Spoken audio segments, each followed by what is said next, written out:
Futsal, ili kako bismo mi to rekli, mali fudbal, postoje, rekao bih, veliki u ovom trenutku u Srbiji, sudeći po rezultatima naše reprezentacije i večeras ćemo ih bodriti. Vi ste predsednik Aranđelovačkog kluba, ali najprije da kažemo u stvari i da prevedemo. To je u stvari, kad prevedemo, fudbal u sali. Da, pa futsal je nastao iz malog fudbala koji je nekada igrao se 5+1, pa su ljudi koji se bave tom tematikom, oni su shvatili da je to prevelik broj igrača na tom prostoru i onda su tamo negde od 2000. godine pa na ovamo su uveli novu granu fudbala koja se zove futsal, smanjili su broj igrača sa 5 na 4 u polju plus golman i samim tim su dobilo i na dinamici, dobilo je na brzini, na atraktivnosti i gde igrači koji imaju više tehnike i više snage mogu da dođu do izražaja. Vidimo da naša reprezentacija dobro napreduje, želimo joj još veći uspeh.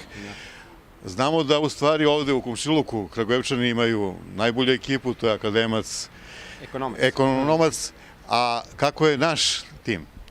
Pa evo, mi smo prošle godine, prvi put smo u istoriju, to je od nastanka futsal kluba 2002. godine, smo ušli u drugu ligu, znači mi igramo drugi stepen takmičenja u futsal ligi Srbije.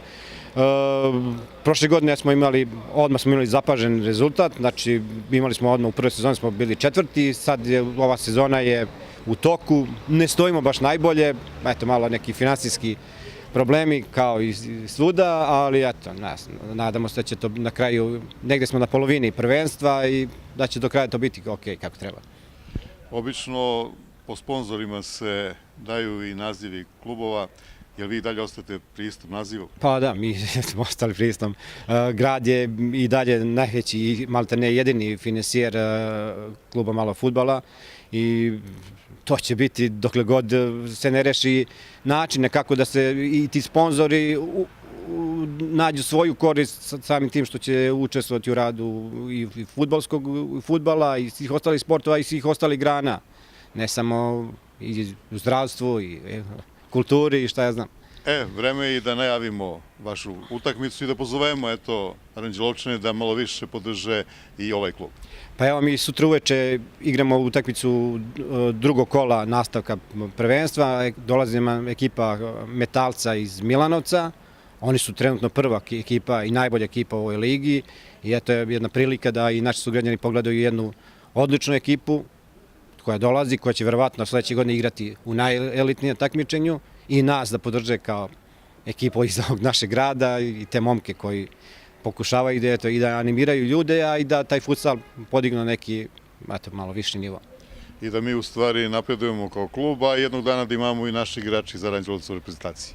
Pa mi stvarno imamo kapacitet, znači samo je problem da te momke koji sad trenutno nisu u klubu i koji su potražili svoju trenutnu sreću u velikom fudbalu i zbog svojih ekonomskih razloga, samo je način da ih njih prikupimo na jedno mesto i mi stvarno imamo kvalitet za Super ligu, samo potrebno je dati malo više novca da bi mogli da vratimo te momke koji su tu naši iz okoline i tu iz grada i ja mislim da tad, siguran sam da ćemo igrati Super ligu, znači i da ćemo i mi sa Ekonomcem i da ćemo gledati i Simića i Periće, sve ostale u gradu, samo malo dobre volje.